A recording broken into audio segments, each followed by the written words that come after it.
Chapter 12. Cinder woke to the sound of Ember tapping on the doorway. "May I come in?" she asked. "I guess so." Cinder yawned and stretched herself out. "How's Spyro doing?" Ember walked up to the purple dragon, who remained asleep on his pile of pillows. "He hasn't woken up yet," Cinder sighed. Spyro had been unconscious for a couple of days now. The healers had patched him up as best they could and were checking on him every couple of hours. He had a fever earlier, but it seems to have passed, Cinder said, placing her cheek against Spyro's. "That's good," Ember forced a happy smile. "Listen, I'm sorry about the other day. I had no idea that dragon was a wyvern. When I stumbled across it, I just felt that any good heart dragon would help another need." Her gaze fell upon the pearl dragon. "Even Spyro." Her eyes met Cinder's. "Am I right?" Cinder sighed. "I guess so." Then her stomach growled. She looked embarrassed by it, but Ember only laughed. "Should we go get you some to eat?" "I'll go," Cinder said. "If Spyro wakes up, I want someone here with him. Even if that someone is you." Okay." Ember wasn't sure how to take that comment. "I'll be back soon." Cinder headed towards the door, eyeing Ember over her shoulder. "If anything starts to upset him, come get me." "I will," Ember said, and laid down beside Spyro's pillows. Cinder left down the hall, leaving Ember alone with the sounds of the morning.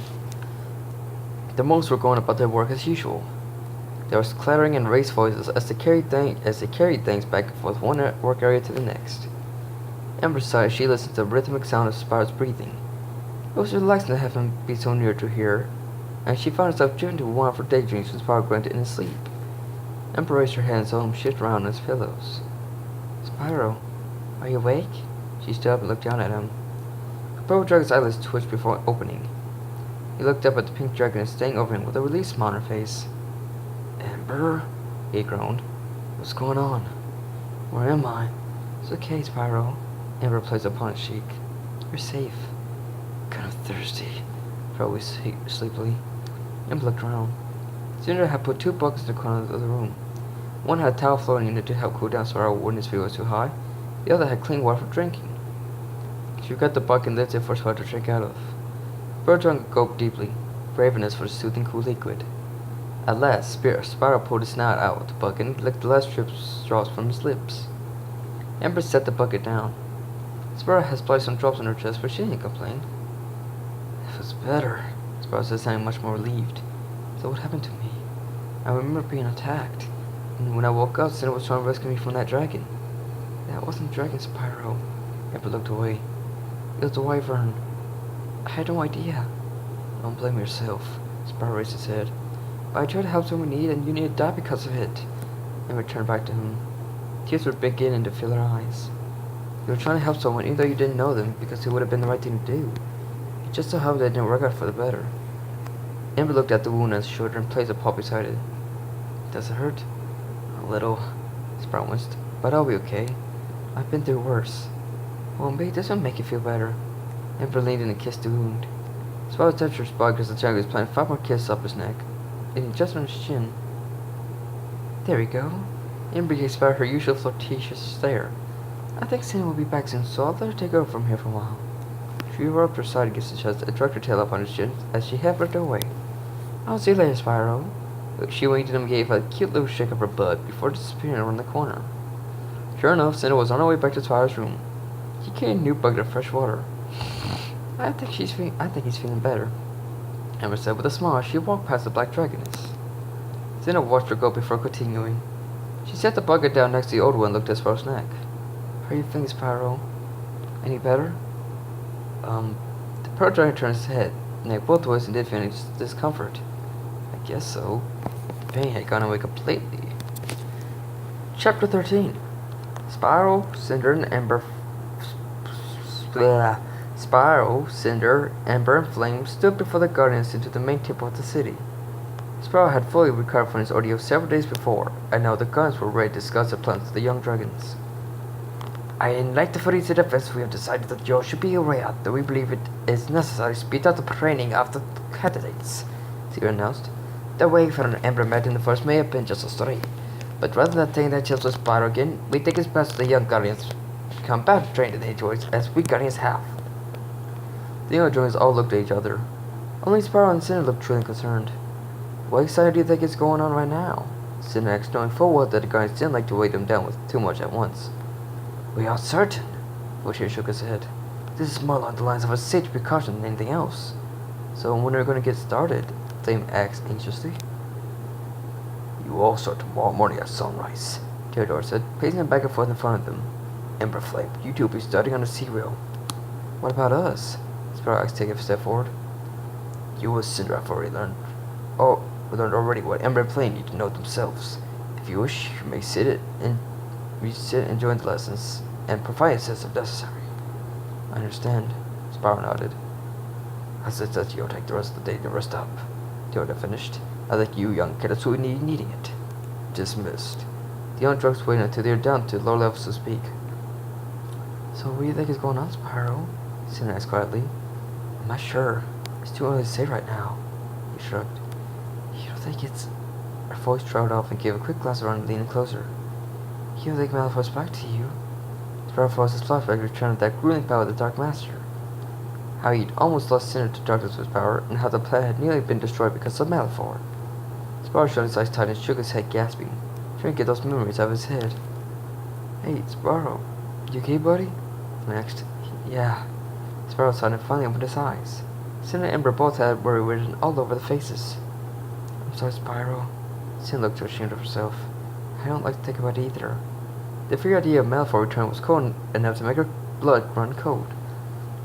She couldn't believe how easy it had been for Malfoy to manipulate her to attack Spyro, the dragon she cared for most of all. Deep down, she was thinking what Spyro had gone through to her before she had been able to deliver a fatal blow. But you're right, though, Cinder, since Spyro's eyes narrowed. It could be a very real possibility. I'm not sure how, but there's always a chance. What are you guys talking about? Flynn asked. He and Amber looked at each other, hoping the other one would be able to answer the question. Here's not the place to talk about it, Spyro said. Let's grab some food and head to my room. We can discuss things more there. So you think the Dark Master may be able to come back? Maybe as he finished nodding the bone. But how's that even possible? Ember asked. We don't know for sure. Cinder stopped them before they could make any more conclusions. It would be extremely hard for that to happen since his seal was destroyed when the planet broke apart. So I would suggest that he could really be revived. Then what's the worry? Flynn asked. We know Malfoy. Spyro was placing a hole in the floor. He may be gone, but that doesn't necessarily mean his influence is. Judging by what we witnessed with Theodore and the others right now, I think that there's a chance some may be left around to carry out the Dark Master's will. The Dark Master's will? Flynn cocked an eyebrow. That sounds a little far-fetched, don't you think? I agree with Flame. Ember nodded. I thought only the Purple Dragon could match more than one element. So unless there's another Purple Dragon around somewhere, I don't think we have much to worry about. Flame finished. The four dragons all stared at each other silently. You don't think... Cinder looked at Spyro. I don't know. Spyro looked down at his claws. Maybe we're diving too deep into this too soon, Flame said, seeing where things were going. I say we just forget about it for the time being and focus on the here and now. Spyro and Cinder looked at each other and sighed. Yeah, I suppose you're right. I guess that for now, all we can do is try and help you guys with whatever lessons Theodore and the others are going to be teaching you, so you two can be at your very best, Spyro said with determination in his eyes. You would really go out of your way to do that for us? Ember asked. Of course. Spyro nodded. Aw, that's so sweet of you. Ember rubbed her shoulder against Spyro's. Spyro gulped and his cheeks began to grow hot again. Ember gave him a sexy wink. I suppose then in return I'll have to teach you some things too. She licked her lips and Spyro's heart nearly burst out of his chest.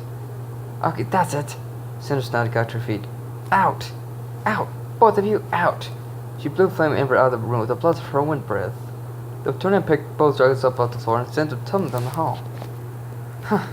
Cinder puffed and walked over to Spyro and curled next to him on his pillows. She draped her long neck over his back to show she wasn't planning on moving in case either Ember came back. She didn't. Chapter 14. 2 weeks passed very slowly for Flame and Ember. Siri and Fortier were both tedious talkers in their lectures. They had the worst habit of rambling on for hours on one subject, forgetting that they were talking to a much younger crowd who didn't always get what they were saying. Ember understood more of the lecture material than Flame did. Several times, Spyro and Cinder found the two researching in the library together, with Ember explaining the material to Flame. Flame really seems to like Ember a lot, Cinder pointed out when she was hanging around Spyro's room one afternoon. She does, Spyro nodded. I wish anyone would take more notice than me all the time. Seriously, Cinder hissed slightly. I first see what Flame sees in her, though. She seems like a nice girl, Cinder. She's just what? Cinder turned even the nice Spyro hard to see respect and certain answer.